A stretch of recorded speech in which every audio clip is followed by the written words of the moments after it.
Loan लेता है। लोग विपक्ष कांग्रेस कह रहे हैं कि यानी 2014 से पहले हमारे देश में 55 लाख करोड़ कर्ज था, अभी 2 लाख 5 करोड़ हो गया। हाँ, तो पहले हमारे देश का जीडीपी भी तो कम था। तो जब जीडीपी जब कम होगा हमारा, तो लोन भी हमारा कम होगा। 4 पे 00 लगेगा इस बार। नहीं, उतना नहीं होगा, लेकिन बहुमत आ जाएगा, सरकार बन जाएगी। लेकिन मोदी जी आपके नेता कह रहे हैं कि 4 पे आप जनता हर कोई अपना दावा करता है। तो 400 का दावा करेंगे तब तो 300-350 आएगा। अब 300 दावा करेंगे तो कहाँ से आएगा? 543 का टोटल लोकसभा है। 400 आना, देखिए एक बार आया है, वो भी क्यों आया सबको पता है। नहीं पता होगा तो बता देते हैं कि इंदिरा गांधी मरी थी, सहानुभूति की लहर था, राजीव गांधी का 414 सीट आ गया। 14 आया एक बार, 75-80 साल के इतिहास में एक बार 400 आया है। वो भी क्यों आया?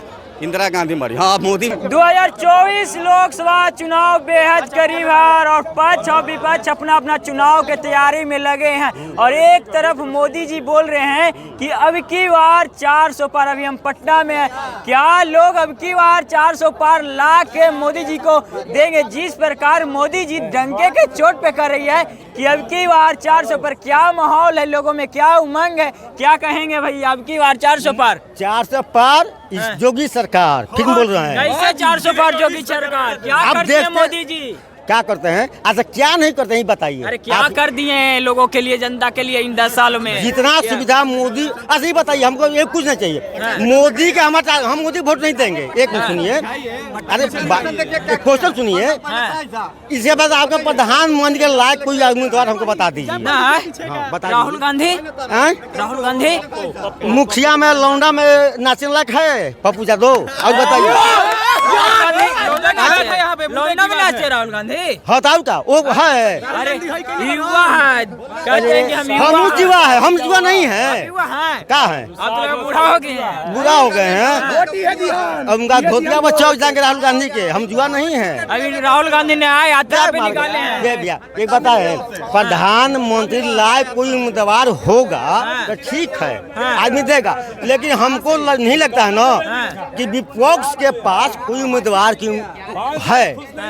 राहुल गांधी बोल रहे हैं कि बना बनाया हुआ मोदी जी बेचने का काम कर रहे हैं। अच्छा, 70 साल में उनका गाना बनाए रहे थे। वही 70 साल में बनाए थे। चाइना खाली बोलता न्यू क्या बेचे हैं? राहुल गांधी बोल रहे हैं कि मेरे बना कहाँ बेचे हैं? तो राहुल गांधी ने बोल रहे हैं, हम कैसे? आप जनता है, आप बोलिए, हम कैसे बोल लेंगे? मोदी जी कुछ नहीं बेचे हैं। हम कैसे बोलेंगे? मोदी जी कुछ नहीं बेचे हैं। राय रखेंगे। फालतू का जब कुछ नहीं होता है कहने के लिए ना, तो हाई बेच दिए। आपका घर बेचे हैं, मेरा घर बेचे हैं। गवर्नमेंट यानी आपके आसपास क्या? एक सेकंड, हवाई अड्डा किसको बेचे? अडानी को। अडानी से पहले कौन खरीदा था? बताइए ना। जर्मनी का कंपनी था। जर्मनी का कंपनी खरीदा था अच्छा, इंडिया की कंपनी खरीदा खराब है। हवाई अड्डा का कोई भी अड्डा या स्टेशन, यहाँ स्टेशन का ये स्टैंड है, ये बिकता है कि नहीं बिकता है? तो कह दीजिएगा कि एक सेकंड पूरा हो जाने दीजिए, बात पूरा हो जाने दीजिए। ये स्टैंड बिकता है ना? कह देगा पटना स्टेशन बेच दिया मोदी।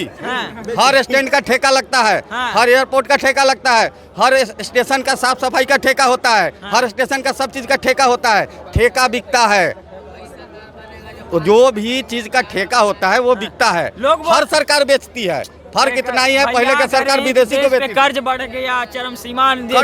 अच्छा सुनिए, कर्ज किसको मिलता है? जिसके पास चुकाने का औकात होता है। पाकिस्तान को कहे नहीं कर्ज मिल रहा है, इंडिया को कहे मिल रहा है? औकात बढ़ गया, कर्ज मिलेगा। आपके पास पैसा होगा, कर्ज बैंक आपको दौड़ दौड़ के देगा। नहीं होगा, आप जाइएगा चप्पल खींच जाएगा, नहीं मिलेगा। वही विपक्ष करेंगे, हारेंगे मोदी जी तक कर्ज विपक्ष को पूरे वर्ल्ड में सबसे ज्यादा कर्जा किस देश पे है पता है? अमेरिका पे। क्यों है? क्योंकि अमेरिका के पास, हाँ, क्योंकि अमेरिका के जीडीपी के परसेंटेज पे कर्ज मिलता है। आपका जीडीपी जैसा होगा ना, उसके हिसाब से IMF आपको कर्ज देगी। ठीक है? किस लिए? इंफ्रास्ट्रक्चर के लिए। इंफ्रास्ट्रक्चर बिल्डअप कीजिए, बिल्डअप करने के बाद आप उस कर्ज को चुकाइए। ठीक है? अमेरिका को सबसे ज्यादा कर्ज इसलिए मिला है क्योंकि अमेरिका का जीडीपी सबसे ज्यादा है। इंडिया, सुनिए, इंडिया रिसेंटली 4था नंबर पे आया है। जीडीपी बढ़ा, एक सेकेंड, एक सेकंड बता रहे हैं, जीडीपी बढ़ा, सकल घरेलू उत्पाद। हाँ ठीक है, हाँ हो गया। हाँ सुनिए, अब सुनिए भैया, वो ग्रोथ है, वो है नहीं, वो ग्रोथ है। जीडीपी जो है, एक सेकंड बता, इनको पूरा समझा रहे डिटेल में। अब इंडिया का चौथा नंबर पे इंडिया, एक सेकंड अंकल सुनिए ना, इनको आराम से समझा रहे हैं। इंडिया पहले 7वां नंबर पे था, 7वां से 6ठा पे आया, 6ठा से 5वां पे आया, अभी आया चौथा पे आया। अब चौथा पे आएगा, कहने का मतलब है कि मेरा जब सोर्स बढ़ेगा तो हम और सोर्स को आगे बढ़ाएंगे, उसके लिए पैसे की जरूरत होगी।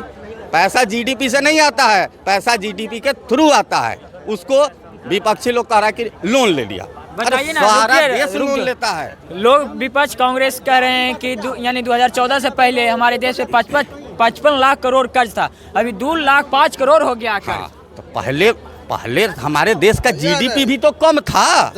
तो जब जीडीपी जब कम होगा हमारा, तो लोन भी हमारा कम होगा, हमारा इंफ्रास्ट्रक्चर कम होगा, हमारा ग्रोथ कम होगा, हमारा ग्रोथ स्लो होगा।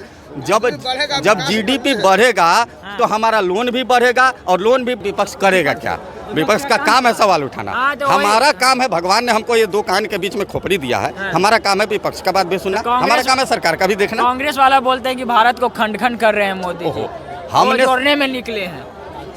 कहाँ जुड़ा, कहाँ खंड खंड है? अच्छा एक बात बताइए, आप हैं, हम हैं, हो सकता है आप किसी और कास्ट और कम्युनिटी के हों, हम किसी और कास्ट और कम्युनिटी के हैं। जंक्शन पे यहाँ पे मंदिर भी है, मस्जिद भी है, कौन मंदिर वाला जाकर मस्जिद को तोड़ रहा है, या कौन मस्जिद वाला आकर मंदिर को तोड़ रहा है? कोई कुछ नहीं कर रहा है, ये सिर्फ ऊपर है, नीचे हिंदू मुसलमान सिख ईसाई सब आपस में बैठ के बतियाता है, खाता है, पीता है, कहीं टूटा उटा नहीं है। ये डर नहीं दिखाया जाएगा तो वोटवा कैसे दीजिएगा? बात ये है। सीए पे भी सवाल कर रहे हैं, सीए में क्या है? सीए कोनो पढ़ा नहीं है, सीए में सीधा है ना भाई, पाकिस्तान, बांग्लादेश और अफगानिस्तान का जो सताया हुआ हिंदू, जैन, बौद्ध, ईसाई है, सिख है, उसको भारत में नागरिकता दिया जाएगा। तो वही सवाल उठा रहे हैं कि भारत के तो रोजगार दे ही नहीं पा रहे हैं और ऊपर से लेके आ जाएंगे। लाया नहीं जा रहा है, यही नागरिकता दी जा रही है, फिर भी नागरिकता दी जा रही है, सिर्फ लाया नहीं है। वो ऑलरेडी इंडिया में है, आज से नहीं, 2014 से। उसमें क्या है, 31 दिसंबर 2014 से पहले जो भी इंडिया में आ चुके हैं शरणार्थी, और बेचारे क्या बोलते हैं उसको, मतलब कुत्ते की जिंदगी जी रहे हैं, खा रहे हैं, पी रहे हैं, भीख मांग के, कहीं भी बिना ट्रेड वाला काम करके, यानी जहाँ पे डॉक्यूमेंट की जरूरत न हो ऐसा काम करके वो जी रहे हैं, खा रहे हैं, उनको हमारे सरकार ने ये सीए अमेंडमेंट लाया है कि उनको हम मुख्य धारा में शामिल करेंगे, उनको डॉक्यूमेंट देंगे और उनको भारत का नागरिक बनाएंगे। उनसे 5 काम बताइए मोदी जी का जो जनता के हित में हो। देखिए बता रहे हैं, हॉस्पिटल इंफ्रास्ट्रक्चर बढ़ा, हॉस्पिटल इंफ्रास्ट्रक्चर बढ़ा सेंट्रल का। अब एमसीएच कहिएगा तो भगवान हाथ जोड़ लेंगे भाई, वो बिहार सरकार का, उसमें हम कुछ नहीं, लेकिन एम्स जाके देखिए, एम्स बना दिए।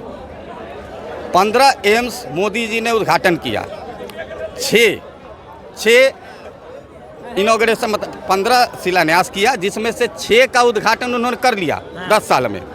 6 राजकोट, जम्मू, आपका एमपी में एक और है भटिंडा, ठीक है। तो ऐसे करके पूरा नाम याद नहीं है, नेता नहीं है, 6 बनाया, ठीक है, छोटा बात नहीं है। गोरखपुर, वाह भैया, गोरखपुर तो 6 बनाया और 9 अंडर कंस्ट्रक्शन है, ठीक है। तो ये तो देश के लिए ही किया। और बता रहे हैं, इतना हाईवे देखे थे कभी? अगर बिहार से बाहर आप सफर करते होंगे, बिहार से बाहर अगर सफर करते होंगे तो एक्सप्रेसवे पे जाते हैं। भाजपा मुक्त देश बनाने के लिए उसमें तैयार है। देखिए, कांग्रेस का काम है, कांग्रेस कहेगा कि भाजपा मुक्त देश बनाओ, अब भाजपा कहेगा कि कांग्रेस मुक्त देश बनाओ। हम लोगों का काम सिर्फ इतना ही है कि हमको ये देखना है कि भैया हमारा फायदा कौन दे रहा है, अच्छा, हमारे देश को फायदा कौन दे रहा है। महंगाई को लेकर आप क्या कहिए? महंगाई है, क्या क्यों है, इसका भी कारण बताइए, कारण बताइए। चाइना हमसे 3 गुना बड़ा जीडीपी में है, और उसकी जनसंख्या मेरे बराबर है, हमारे बराबर है। हमको जनसंख्या भी रोकना पड़ेगा। देखिए, मौलिक अधिकार और मौलिक कर्तव्य दोनों है। अधिकार की बात सब करता है, सारी दुनिया अधिकार के, भाई ये मेरा अधिकार है, बोलने का अधिकार है, सूचना का अधिकार है, फलाना ढिमकाना सबका अधिकार है। कर्तव्य की बात कोई ये नहीं करता है कि हमारा मौलिक कर्तव्य क्या है, हमको करना क्या है। सरकार ने कानून बना दिया, हम दो हमारे दो। सरकार जबरदस्ती किसी को, हस्बैंड वाइफ को सोने से रोक नहीं सकती है। तो जब तक महंगाई तभी कम होगा। देखिए, रिसोर्सेज सीमित हैं, रिसोर्सेज तो इसके सीमित हैं। 4 पे 00 लगेगा इस बार। नहीं उतना नहीं होगा, लेकिन बहुमत आ जाएगा, सरकार बन जाएगा। लेकिन मोदी जी आपके नेता कह रहे हैं कि 4 पे आप जनता ओहो, हर कोई अपना दावा करता है। 400 का दावा करेंगे तब तो 300-350 आएगा। अब 300 दावा करेंगे तो कहाँ से आएगा? आप भी अंदाजा नहीं लगा रहे हैं 400? नहीं, अंदाजा देखिए 400 543 का टोटल लोकसभा है। 400 आना देखिए एक बार आया है, वो भी क्यों आया सबको पता है, नहीं पता होगा तो बता देते हैं कि इंदिरा गांधी मरी थी, सहानुभूति की लहर था, राजीव गांधी का 414 सीट आ गया। 414 आया था एक बार, 75-80 साल के इतिहास में एक बार 400 आया है। वो भी क्यों आया? इंदिरा गांधी मरी। हाँ, मोदी मर जाएंगे तो 450 भी आ जाएगा, ऐसा भगवान न करे। लेकिन वो एक सहानुभूति की लहर थी, वो अलग चीज़ थी। बाकी क्या है, देश है 140 करोड़ का, अलग अलग पंथ संप्रदाय मजहब के लोग रहते हैं, अलग अलग तरह के लोगों की सोचने की स्थिति है। यहीं स्टेशन पे आप इंटरव्यू कर रहे होंगे तो 500 तरह के लोग आपको मिलेंगे, जिसका अलग अलग विचारधारा होगा। तो उस समय 400 सीट लाना अब संभव नहीं है, क्योंकि अब लोग पढ़े लिखे होगा। पहले क्या होता था ना, भेड़ चाल होता था, एक भेड़ा आगे बढ़ गया उसके पीछे पीछे सारा बढ़ गया, तो सीट लेना आसान होता था। आज के डेट में वैसा भेड़ चाल नहीं है, सबके पास अपना दिमाग है, सब पढ़ा लिखा है, ठीक है, सोच समझ के वोट देगा ही देगा।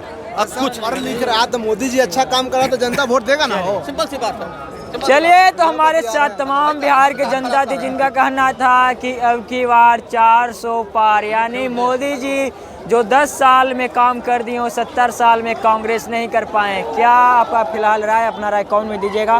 बहुत बहुत धन्यवाद।